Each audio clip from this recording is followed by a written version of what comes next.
have a heck of a challenge this week against the 49ers. One of, if not the best defense in the league. So as an offense, we have to know that we're going to have to take advantage of every day until we can put ourselves in the best position to have some success on the field. That front is special. And then they brought in some guys that are new, that are playing fast. So that's the thing that jumps out at you. The only way I know how to do is just go right back down to work. Put your head down, go to work, do what the coaches tell you to, and just get right back on track. Yeah, guys better be focused. After losing the game and then turning on the film and watching this opponent we're about to play, guys better be locked in, because if we don't play our best football, we're not going to win. So guys will be locked in and ready to go.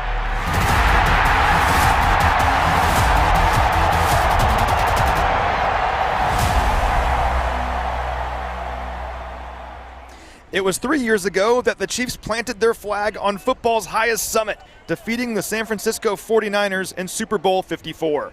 It was a night that we'll never forget, and now, 3 years later, the stakes aren't quite as high. It's only week 7, but the ultimate goal remains the same, and today's game is yet another step in that journey. We are 2 hours from kickoff. You've waited all week for this very moment. It's finally here. It is time for football in Chiefs Kingdom. Let's do this. My name is Matt McMullen, joined by voice of the Chiefs, Mitch Holthus. This is Field Pass, presented by StorageMart. And Mitch, from now until the end of time, whenever we play these guys, it's always going to be just a little bit more special. Well, when you say Chiefs planted their flag on top of football. That was for you. Well, thank you. I appreciate it. But I got a little misty-eyed, I got to tell you. And it was interesting. NFL Network's always a little snarky with these games. They played that game, right? I was on Friday night. They replayed it, and my wife goes, "Hey, it's on again." And so we watched the last 7 minutes together, and I teared up. But, yes, whenever you play, it's like the Chiefs and Packers, right? Super Bowl I, Chiefs and Vikings, Super Bowl IV. It's like anytime you play them, it harkens back to that game. Yeah, just amazing memories. Remarkably, that was 3 years ago, and that was the last time we saw these guys in a meaningful game. Saw them in the preseason last year, but that doesn't count. And today is more than just memories, though. It's also a great opportunity for the Chiefs to, A, get back on track after a tough loss to Buffalo last week, but to also carry some momentum into the bye week. Yeah, and San Francisco's tough to beat here. They feel like they're getting some guys back. But, yeah, this is a very important game. If the Chiefs can get to the bye and win this game, I think it's more significant than people realize. We'll get into that if the Chiefs win when we do Rewind. But, yes, this could be an extremely pivotal game, more than it may seem, even though it's like, it's just a cross-pollination game against another NFC West team. Now, this time of year, around the bye week, is a great time to take a step back and evaluate how the team has done so far, I think. And we'll start with the offense, because there's a lot of good things to say about the offense so far this season. Of course, there are areas for growth, but there's been some really good stuff that we've seen this season.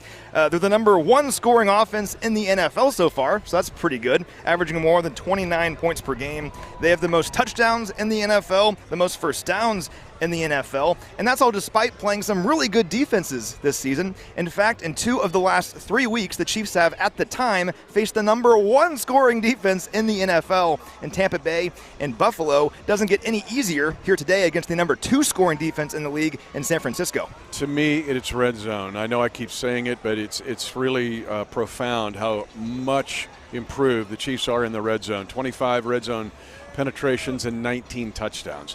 When you look at it, that's second in the National Football League and way different than the years past. Last year they were 14th.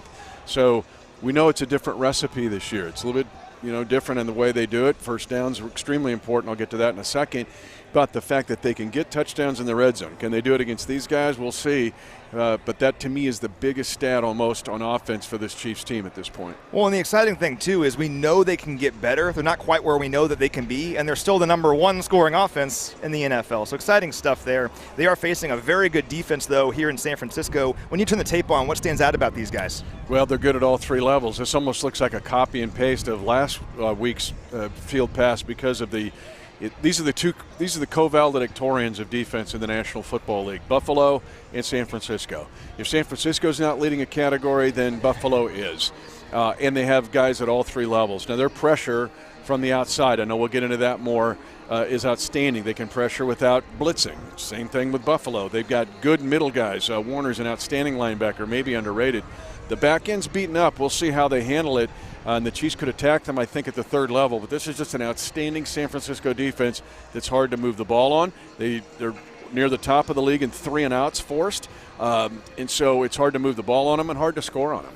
Yeah, they're allowing just 14.8 points per game this season. As I mentioned, number 2 scoring defense in the NFL. They haven't allowed more than 21 offensive points in a game this year. They've allowed the fewest yards in the NFL, the fewest plays of 10 or more yards, and they've actually allowed the fewest, or forced the fewest 3-and-outs in the NFL this season. So they've been really good.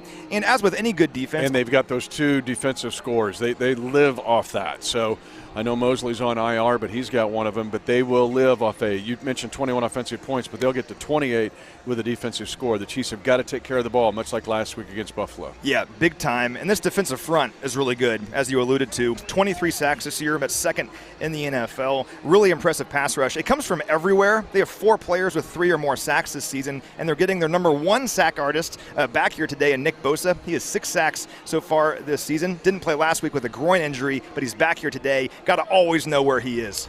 The most pressures in the NFL, and he missed a game. You're talking about those 6 sacks and the most pressures, and he missed a game.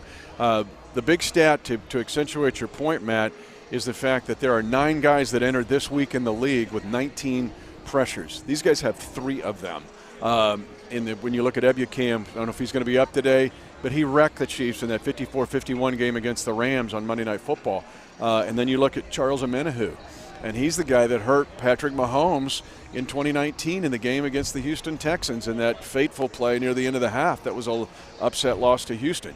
So you've got guys other than Nick Bosa, but right now Nick Bosa, when he's healthy, might be the elite pass rusher in this league. Yeah, they're loaded. Now, for what it's worth, they did struggle a bit last week. They were missing some guys like Nick Bosa, but they did struggle against Atlanta. You expect them to go in and dominate Atlanta, and they just didn't. They entered that game with the number 1 rushing defense in the NFL. Atlanta said, we don't care. They ran the ball 40 times for 168 yards en route to a big double-digit victory. And that game also kind of showed one of the narratives that I'm looking into with this 49ers squad. And you mentioned it earlier. It's forcing turnovers and how important that is for them. That's important for every team, right? But it's especially important for this squad. When they break even or win the turnover battle this year, they're 3-0. But when they lose the turnover battle, they're 0-3. And last week in particular, didn't force any turnovers and turned it over 3 times offensively. And they're 3-3, as you alluded to, but they could be 1-5 if they didn't have those turnovers. I mean, there's some narrow games where they've been able to pick that up. But, again, this is much like the Buffalo game where the Chiefs ball carriers and receivers, because when you're most vulnerable for a punch-out is when you have a big gain. Go back to the Week 1 game with Juju Smith-Schuster. He's got a 20-yard gain, and Arizona punches it out. That's what the Chiefs have to be careful of today because it's a way of life for San Francisco. They teach it with DeMeco Ryans in their defense. And the Chiefs have been pretty good about not turning the ball over offensively this year. Need to keep that going in this one. I feel like a broken record with my next point, though, because against all these great defensive fronts, really the key is getting the ball out quickly, right? It's the quick passing game, and Patrick Mahomes has done that this season. He's getting rid of the football faster than he ever has before at an average time of 2.75 seconds. And we saw it against Buffalo last week. One play that I loved was the quick slant to Juju Smith-Schuster over the middle, just like an 8-yard slant, but he made one guy miss, broke a tackle. It's a 41-yard gain. That recipe could work here today. And to me, some of that was Buffalo through the kitchen sink at the Chiefs. Surprisingly. It was, yeah. But that's what teams are doing. They're playing way more man-to-man against the Chiefs than they did last year, and they're blitzing more on Patrick Mahomes. They're kind of just daring the Chiefs to get a big play. Well, there's other ways to get a big play than just throw it over the top of a defense, and Juju Smith-Schuster in yards after catch is one of those. The Chiefs right now lead the National Football League in yards after catch, but if you look at the NFC Wikipedia page, these guys are the definition of yards after catch. Well, that's a great segue to my next point. I want to ask you about this 49ers offense, and they're a super interesting study schematically because in a league where everyone is forcing the ball deep downfield vertically, especially the team we saw last week in Buffalo, San Francisco doesn't do that. They attack you horizontally. They're getting the defense moving laterally, and the stats situate this. If you look at when Jimmy Garoppolo took over at quarterback for this team in Week 3, they are 28th in the NFL in yards at the catch. They're averaging 4.3 yards at the catch point, not going deep downfield at all. But since Week 3, they're number 1 in yards after the catch so far this season. They're averaging 8 yards after the catch in that time. This team thrives on effective blocking and breaking tackles. And it starts with Deebo Samuel, who is the picture that comes up if you go to the NFC Wikipedia page for Yak. He is just built that way. He's powerful. Last year he changed their season. They were 7-1 in the last 8 games of the regular season because they gave Deebo the ball on runs as well as there's passing the foghorn plays. Yes, and that's a warning, I guess. That might be what's left over from Rob's time here. Rob Alberino, our Chiefs Vice President, who was here. But the fact that Deebo Samuel, however he gets touches, is a big yak play waiting to happen. So it's like Steve Spagnuolo told me this week, everybody has got to be involved. You can't overrun a play, because his biggest play this year, Deebo Samuel, was when he got away on a short pass and broke containment all the way across the field because the backside guys didn't keep their containment. So you've got to get plenty of guys to the ball. You've got to rally tackle on Deebo Samuel, but your backside guys also have to keep their integrity. Yeah, he's the catalyst that makes this whole thing go. His numbers are crazy this year in terms of how they use him. He has 14 targets behind the line of scrimmage this year. That's 5th among all players in the NFL, behind 4 running backs. Keep in mind, he's a wide receiver. He has the 7th most yards after the catch in the NFL this season. And my favorite thing with him, he's averaging 2.7 yards at the catch point this year. 2.7 yards. One of the best receivers in the NFL is catching the ball 2.7 yards down the field on average. Why does that work? He's averaging 10 yards after the catch so far this season. So he catches a quick little screen or something along the line of scrimmage and turns it into a first down almost every time. Like you said, he is dynamic and versatile. You have to wrap up on this guy. And let's give Kyle Shanahan credit. He's been creative in ways of getting him the ball, whether he's running it or receiving it. Again, I go back to last year, the second half of the year. He had 57 carries in those 8 games where they went 7-1. Then he had 27 more runs with the ball, including a 26-yard touchdown against Dallas in the playoffs. Keep in mind, these guys got to the NFC Championship game last year, largely in part because of getting Deebo Samuel the ball in that short yardage area and then let him break tackles. Now, besides Deebo, they have several other weapons as well. Guys like Brandon Ayuk at wide receiver, George Kittle at tight end, and the newly acquired Christian McCaffrey. On Thursday night, I'm watching Thursday Night Football, about to go to sleep, and I see all of a sudden the 49ers have traded for Christian McCaffrey. All reports indicate that he is going to play here today. We don't know how much, maybe a small base selection of plays. We'll see what he can do, but what kind of wrinkle does that add for the Chiefs defense here today facing Christian McCaffrey on this offense? Well, most of the folks that I have talked to think that he will be used in the red zone. So when the 49ers get down in the scoring area, that he could be a guy that motions to the slot, or he's on an opposite side of Deebo Samuel. Then you mentioned Ayuk and Kittle. So think about what the Chiefs can do when they spread the field horizontally in the red zone. Now you have another piece, because think about adding that to Kittle and Ayuk and Deebo Samuel, and you've got something you have to deal with the Chiefs. So it's one little more area that it's been a crash course, not only for McCaffrey to get ready for how many plays he's going to have, but for the Chiefs' defensive staff and defensive players to put that on top of their homework to go, wait a minute, this was late. This was all worked on Friday by the Chiefs. But it's also, you know, we think it's easier than said than done. Like, if he's in for protections, that could be a problem. There's no way on earth that he could play more than just a few plays in this game. Otherwise, it becomes a real risk, I think, for the 49ers. Yeah, I mean, he literally just got here on Friday. I mean, he got his playbook 24 hours ago. I don't know how much he can really possibly do in this offense. We'll see as the game goes on. And we've talked a lot about their offensive scheme and how important yak is for them in wrapping up as a defense. What's one more defensive key, do you think, for the defense today against the San Francisco offense? Well, you've got to get some pressure on Jimmy G. And also, just if you can keep him away from the big play, can they get enough? Like, here's the stat for Jimmy Garoppolo. Since he became the starter here, if they give up 28 or more points, he's 4-10. They've lost 6 straight games when the opponent has 28 or more points. So can they get to that point total, or are you going to hold the Chiefs to what the Bills did to 20 points? But that's a little presumptuous too. So for the Chiefs, it's stay away from the big play, which goes back to the first point. But usually that's going to be on yak plays.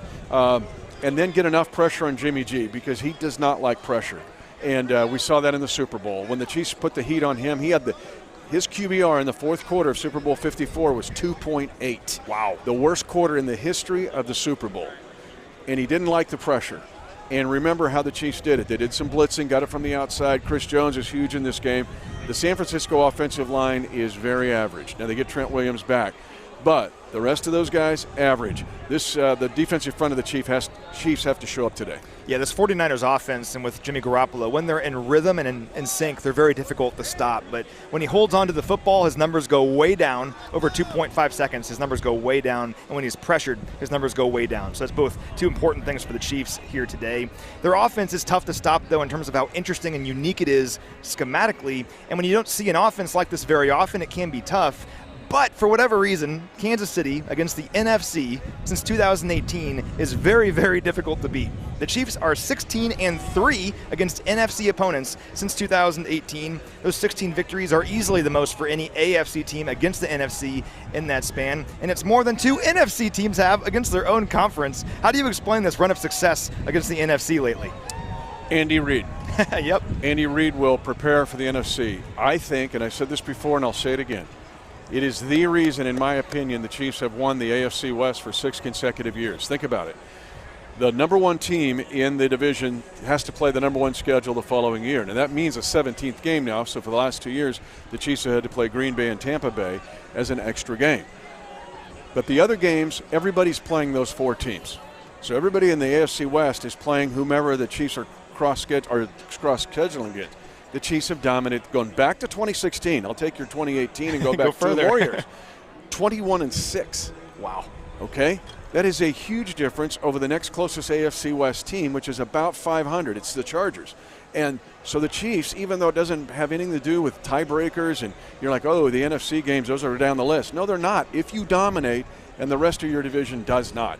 And that's what's happened since 2016 with the Chiefs against the NFC. Yeah, the Chiefs have won 13 consecutive regular season games against the NFC. Let's make it 14 here today.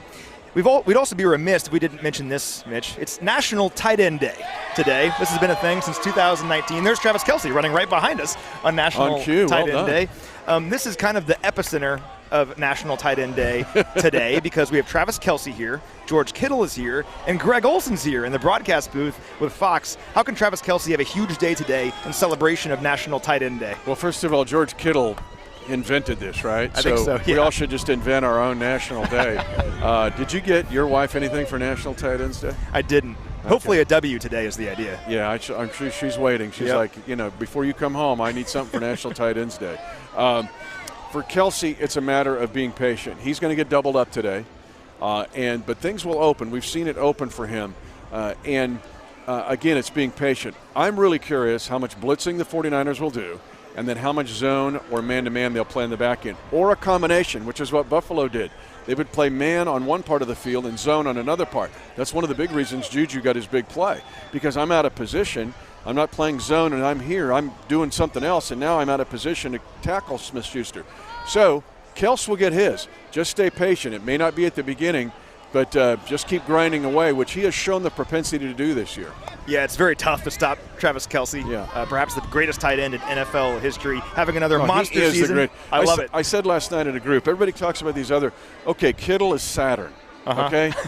But Kelsey's the sun, okay? I couldn't agree more. I mean, he's the son of this talk, so I love Tony Gonzalez, but maybe he's Mars. I don't know. But Kelce is the son of tight ends in the solar system. Well, and just getting better with age. He's 33 years old, leads the NFL in touchdown receptions through 6 games. Hopefully he adds to that total here today.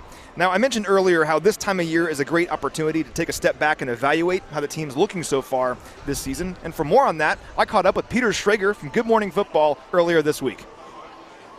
All right, we're joined now by one of our favorite people. It's Peter Schrager from Good Morning Football. And Peter, I'm curious, heading into the bye week, just looking at the Chiefs and what they've accomplished so far this season, what's your evaluation of the squad so far this year? A solid A-. How's that? That we've had this answer to, can the offense function with Tyreek Hill? And the answer is yes. But it's this mix and match and mish and mosh offense of 1 week it's going to be Clyde Edwards-Helaire, 1 week it's going to be Pacheco, 1 week it's going to be Jerick McKinnon, and then you've got Juju some games getting 8 catches, 100 yards, another game, a couple catches. You feel like they're still feeling themselves out on offense, and they're just so injured on defense, but still good record, good team, putting a great product out there, better place than they were last year at this time. A-. I think if you're a Chiefs fan, you would sign on the dotted line knowing that Tyreek was gone and the offense really hasn't missed that much of a beat. Yeah, that's definitely a fair assessment. I think the schedule is so tough this year, particularly this opening stretch. And I think if you asked any Chiefs fan, hey, you can go 4-2 through the first 6 games of the year, most Chiefs fans would take that. And hopefully we're saying they're 5-2 after this game today against San Francisco. You want to go into the bye feeling really good.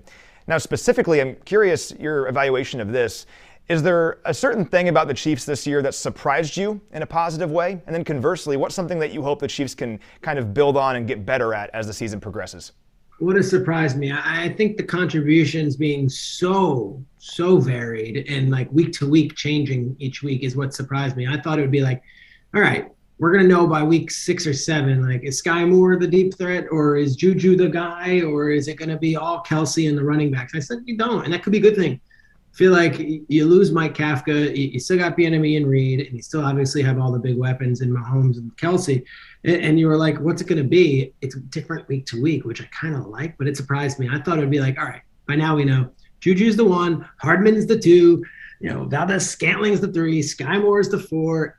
It hasn't been that way. It almost feels like it's a rotating door of who's going to be the guy week to week. And as far as moving forward, I think that could actually aid them. As you watch the film, you don't know who to prepare for because each week it's been a different game plan. Yeah, Patrick Mahomes talked about that all offseason, and we're like, okay, but someone's certainly going to emerge. But it really has been a positive, I think, because defenses don't know who to game plan for. And when you have so many pass catchers who can do things on offense, maybe one day it'll be MVS, but then one day it'll be Juju. Then every day it's Travis Kelce. But I think that will just get better and better as the season goes on. There's certainly areas to grow on both sides of the ball, but the Chiefs are off to a great start. And here against San Francisco, hopefully they can get one more victory heading into the bye feeling really good. Peter, awesome stuff, man. Appreciate your time. Always love joining you, Matt. You're the man.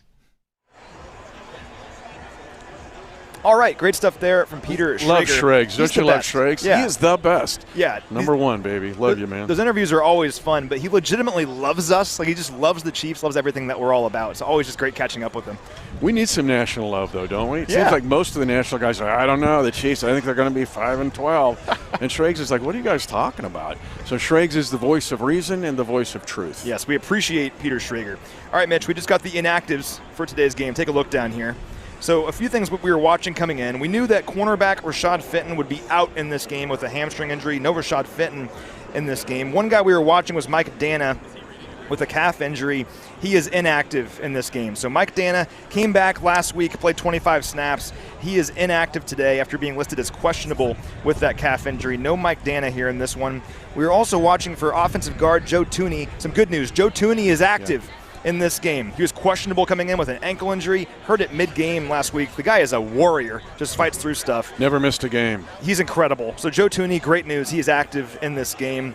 Now, one guy you will not see on the inactive list is cornerback Trent McDuffie, but he is not going to play in this game. He remains on injured reserve. He practiced last week. He's getting better, just not quite ready yet. So hopefully we'll get Trent after the bye. But Trent McDuffie still on injured reserve. He will not play here today either. Some other good news, though, for the Chiefs is that Willie Gay is finally back. He's activated from the suspended list. Willie Gay is back at linebacker for the Chiefs. Coach Reed said he looked good in practice all week, took all the reps. Great having Willie Gay back today, especially against this kind of offense. No question. He's an explosive player. The Chiefs need some explosive plays. Now, he's going to have to mention the tackling, but he can tackle with a force and knock the ball out. We didn't mention the 49ers have 9 giveaways this year. They're still -2. We talk about them taking it away. They have 7, but they have 9 giveaways. Willie Gay Jr. is a takeaway waiting to happen on every snap. It's awesome to have him back, and it was great to see Darius Harris elevate his play because now you're even more confident if Darius has to go on the field. Yeah, it's one of those things where you need all of your guys at some point during the season, and at some point later on, even with Willie Gay back, we'll need Darius Harris, and he feels confident in his abilities now. So the footballs are coming in right behind us here. That's a fun thing about live. This is what happens on Field Pass, baby. So the San Francisco inactives, let's see who we've got here. There's one player that we knew would be out. It's Eric Armstead. That's a big one of the best defensive tackles in the NFL. He has a foot ankle injury. Eric Armstead's not going to play in this game. Some guys that were listed as questionable coming in: Charvarius Ward, Lowell Mooney, old friend of ours at cornerback.